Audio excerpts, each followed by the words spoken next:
저도 좀 빨리 해보도록 하겠습니다. 일단은 날씨도 안 좋고 한데 와주셔서 감사하고요. 저는 두학학원에서 수학 가르치고 있는 수학 강사 황보휘입니다. 이 강의실이 저희 엊그저께 종강한 두학 윈터스쿨 하던 강의실이어가지고 굉장히 좀 반가운데 일단 빨리 해보도록 할게요. 네. 일단은 원래 이제 작년 것만 보려다가 23년도 보고 그리고 제가 지금 마음이 급하고 또 시간이 이러니까 좀 빨리 얘기를 해볼게요. 말이 좀 다소 빠를 수 있습니다. 그 23년 중간고사부터 해가지고 24년 1학기 두 개 좀 보고 전체적으로 시험 어떻게 나왔는지 말씀을 드려볼게요. 일단은 사실 오늘이 첫 설명회이신 분들도 많이 계실 것 같아가지고 전체적으로 고등학교 수학 시험이 어떤지 좀 말씀을 드려야 될 것 같아요. 보통 20문항에서 24문항 사이가 출제가 됩니다. 근데 이제 객관식 19문항에 단답형 4문항인데 이제 23문항이니까 그렇게 조금 부담인 편이죠. 사실 24문항에 가깝다 보니까. 그래서 조금 문제수가 많은 편이고, 그다음에 조금 특이한 거는 서술형이 없어요. 그 단답형만 있습니다. 그래서 학생들이 이제 시험이 딱 끝났을 때 자기가 맞았는지 틀렸는지를 바로바로 알 수가 있다. 보통 이제 시험이 끝나면 100점이다라고 하는데 영동고는 25점 만점입니다. 객관식 20문항 단답형 5점 해가지고 25점 만점이고요. 보통 학교들이 다 대부분 다음 식부터 2차 함수까지 시험 범위인데 영동고도 계속 2차 함수까지 내고 있어요.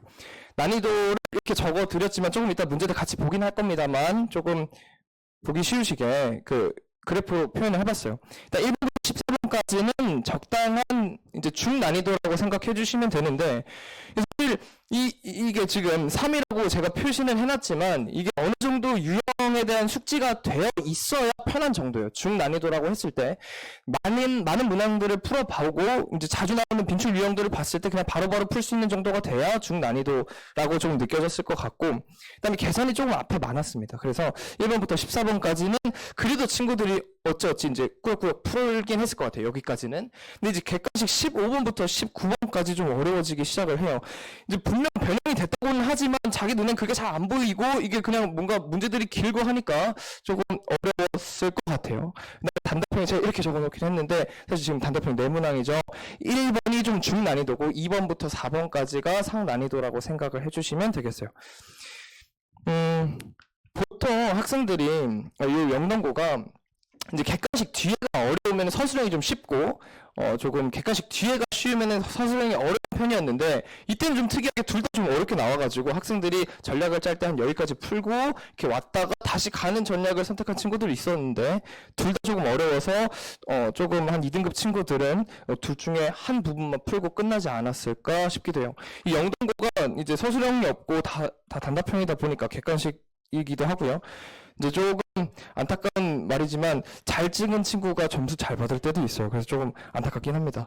일단 출처는 부교재가 올포고였었어요. 23년도까지 고등학교 수학 부교재는 보통 올림포스 그냥이랑 올림포스 유형편, 올림포스 고난도 이렇게 세 가지를 EBS 교재들로 많이 선점을 해서 교과서 외에도 이렇게 부교재를 같이 병행하곤 합니다.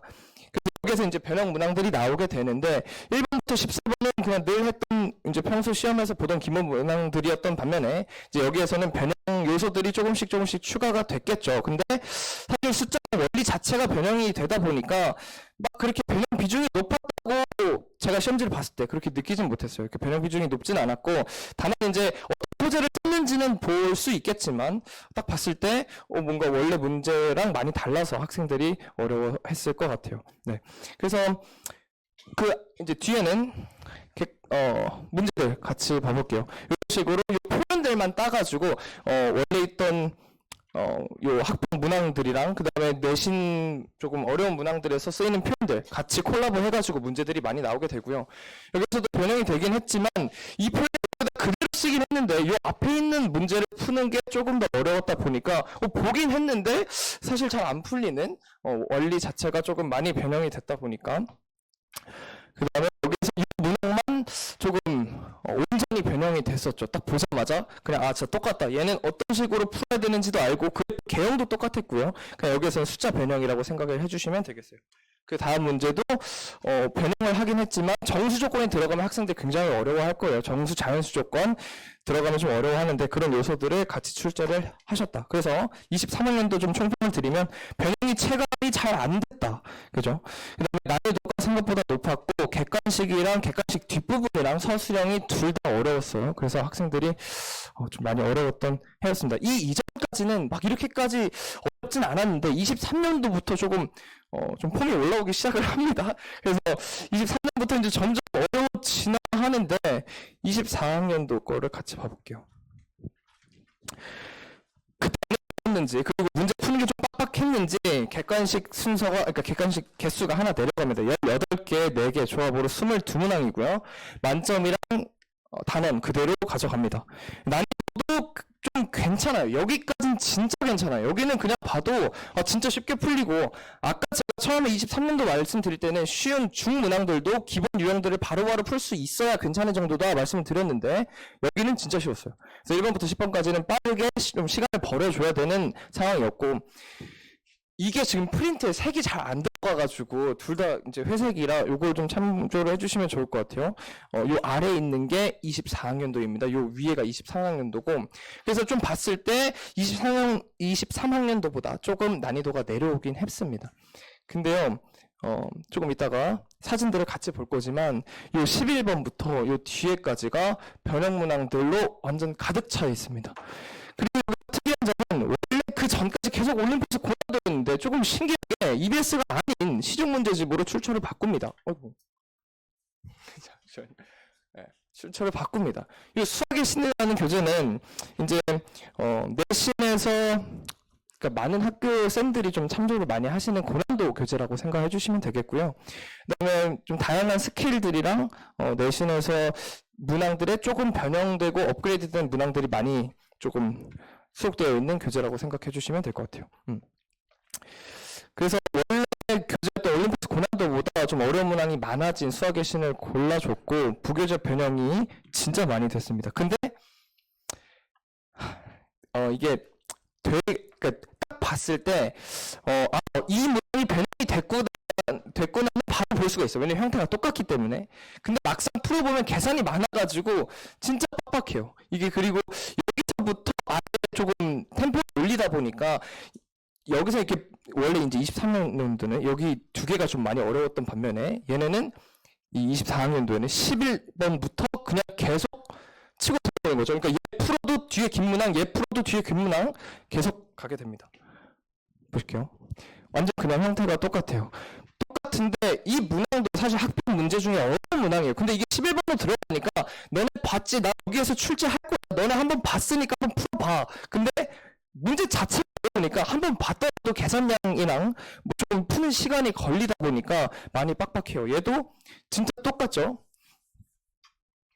그래서 지금 거의 9번부터 지금 차례차례 다 나오고 있습니다. 다 그냥 어디서 변형했는가? 근데 이런 거는 이 표현 내가 분명 봤었는데 하는데 다른 요소들이 더 많아졌어요. 얘도 형태는 똑같은데 아닌 숫자들이 복잡해가지고 계산이 좀 많아졌고요. 얘는 근데 원래 풀던 유형에서 조금 변형이 됐다 보니까 얼추 학생들이 어떻게 풀어야 되는지 감은 잡았을 것 같아요. 똑같고요. 그 다음에 여기도 그냥 대입을 해주면서 똑같게 되고요. 여기 n이 있는 거 여기 n이 없는 거를 포인트로 두시면 될 것 같은데 이건 좀 단순 변형이었다 생각해 주시면 되겠습니다. 이게 들어오죠. 이게 9원부터 문제들 변형했으니까 이 정도면 괜찮지 하고 계속 내시는 것 같아요. 그래서 계속 나옵니다. 이런 문항들도 진짜 시간 오래 걸리거든요. 이 문제를 풀어보면 학생 알겠지만 이 290을 진짜 다 찾아야 돼요. 제곱수의 합으로 다 찾아야 되는데 그러다 보니까 변형은 되긴 했지만 풀기 진짜 빡빡해요. 그래서 23학년도는 좀 독특하고 어려운 문제가 나와서 어려웠던 반면에 얘네는 보긴 했는데 반갑지만 풀진 못하고 보내줘야 되는 문제들이 많았어가지고 학생들이 끝나고 굉장히 어렵다고 많이 얘기를 했었습니다. 이 표현은 좀 중요한 표현이어가지고 학생들이 내신 기출 돌리면서도 많이 봤을 것 같고요. 문제 그대로 반영이 됐고요. 여기에서는 조금 더 어렵게 변형을 해주셨어요. 이 문항은 좀 이차함수에 대한 심화 개념이 있었어야 바로 조금 풀 수 있지 않았을까. 이 문제에 좀 정확한 분석이 들어갔어야 뭘 얘기를 하고 싶은지 단순 계산이 아니라 뭐 그래프의 이제 뭐 비율이라든지 이런 얘기가 됐어야 변형을 풀 수 있었던 것 같습니다. 네. 이렇게 간단하게 말씀드리고 요거는 간략하게만 가져왔어요. 1학기 기말고사입니다. 형식 똑같고요. 배점 똑같고요. 요거는 수정해야 돼. 그 보통 학교들의 단원들이랑 비슷하게 출제가 됐습니다. 그래서 난이도도 다 비슷했고 그 한 해에 이제 4개 시험이 다 난이도가 비슷하게 출제됐다. 계속 수학의 신으로 갔습니다. 그래서 조금 이제 좀 힘든 얘기입니다. 등급컷인데 학생들이 이제 잘 보면 3개요. 잘 보면. 반갑네. 잘 보면 3개고 이제 잘 보면 3개고 그다음에 조금 미끄러져도 4개 정도. 만약에 5개 되면은 조금 힘들어요. 왜냐면 이게 상위권이 좀 두텁습니다. 영동고 학생들이 수학을 잘하는 친구들이 꽤 있어서 상위권에 많이 몰려 있기도 하고 그다음 부분 점수 없다 보니까 진짜 그냥 하나 차이로 갈리는 거예요. 네.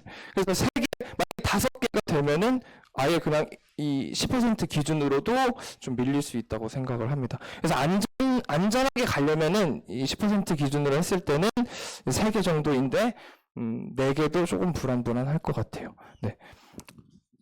문제수는 평균이고 그 다음에 객관식의 단답형은 이렇게 올라가다가 내려올 때도 있지만 그러니까 객관식을 끊어서 서술형 갔다가 이런 문제를 도전해 보는 것도 좋다고 생각을 해요. 부교재는 수업시간에 계속 썼는데 배분 비중이 이렇게까지 높았던 적이 없었던 것 같아요. 영동고가. 그 전까지는 사실 그러니까 부교재를 써도 이제 2학년까지 같이 보다 보면은 수능 특강 이런 걸 변형을 한다 해도 이제 주요 문항들, 좀 맛있는 문항들만 몇 개를 좀 보는데 이렇게까지 그냥 대놓고 9번부터 잘잘잘 넣은 연도는 이때가 거의 처음인 것 같아요. 그래서 변형 난이도도 많이 올라갔고 원리도 많이 좀 바꾸면서 넣다 보니까 문제에 대한 정확한 파악이 필요한 것 같아요. 그래서 1등급 목표를 하고 있는 상황이라면 부교재뿐만이 아니라 부교재에서 변형되는 요소들은 이제 내신 좀 어려운 킬러 문항들에서 쓰이는 그 표현들이랑 거기서 이제 따오신 도구들 같이 조금 연습을 해줘야 될 것 같고요. 그다음에 2등급은 부교재를 정말 거의 사실 이번에도 이게 진짜 트렌드가 계속 바뀌다 보니까 23년에는 비중이 좀 적었고 보고 썼었는데 24년에는 수학의 신 쓰고 비중이 올라가니까 25년도는 어떻게 될지는 사실 잘 모르는 상황입니다. 만약에 근데 부교재를 간다면 수학의 신이라면 거기서 중요한 문항들을 계속 조금 연습을 해줘야 될 것 같고요. 그 다음에 서술형 먼저 가는 거 아까도 말씀드렸던 것 같아요. 이게 24문항이면은 저희가 시험을 보통 50분 보거든요. 내신 시험을. 한 문항당 2분을 써야 되는데 2분을 이제 벌써 3분이 남았네요. 하나당 2분 써줘야 되는데 앞에 문항들에서 시간을 진짜 좀 많이 좀 절약을 해야 뒤에 어려운 문항들까지 다뤄볼 수 있을 것 같습니다. 그리고 학생들 풀어보면은 모르는데 잡고 있는 친구들이 많아요. 그래서 실전 테스트 보다 보면은 몰랐을 때 넘어갈 수 있는 용기를 좀 길러야 되는 것 같습니다. 부교재 공부를 할 때도 주요 문항, 좀 변형 요소가 많은 문항이 뭔지를 좀 셀렉을 하는 게 중요할 것 같고 거기에 대한 숫자 변형과 원리 변형까지 같이 준비하면 좋을 것 같습니다. 시간이 없네요. 제 정규반 간단하게 말씀드릴게요. 사실 제가 다 여기 내용을 적어놔서 제 정규반은 화목반입니다. 화목반이고 저희 지금 작년 8월부터 계속 정규반 진행을 하고 있고요. 그 다음에 클리닉이 9시부터 4시까지만 있었는데 토요일 2시부터 10시를 같이 세 열기로 했어요. 이거는 이제 이 진짜 중요합니다. 3월에 들어가서 어려운 문제를 풀기 전에 기본 유형들이 조금 준비가 돼야 되는데 그거에 대한 파악을 할 생각이고 그다음에 주요 개념들의 서로 싱크를 맞추는 시간이라고 생각해 주시면 될 것 같아요. 제 수업 탈 때는 이제 논리적인 사고의 흐름인데 학생들이 좀 수업 문제를 자율적으로 풀 수 있고 수학적인 시야를 넓혔으면 하는 마음으로 수업을 하고 있습니다. 옆에는 수강 후배 후기이고요. 하나씩 좀 천천히 읽어봐 주시면 감사하겠습니다. 제가 말씀드렸던 확실한 파악을 이 툴 클리닉을 이유인데요. 학생들이 이렇게 이름 많이 붙여주는데 수학 휘트니스입니다. 그 학생들이 지금 진짜 부족한 친구들이 많아요. 기본 유형 풀도 잘 못푼 친구들이 많은데 어떻게든 이걸 어떻게든 만들어놔야 돼요. 그래서 클리닉 시간을 이렇게 늘려서 거의 주말을 다 투자하는 것 같은데 이번은 최근 진짜 갱생해서 3월 준비된 상태로 올라가서 내신 대비할 수 있게 정말 끈질기게 공부해볼 생각입니다. 네, 이거 한번 나중에 시간 되시면 읽어봐 주시고요. 오늘 시간이 없었는데 좀 다소 빠르게 말씀드린 점 양해 부탁드립니다. 이상 수학 강사 홍보이었습니다. 감사합니다.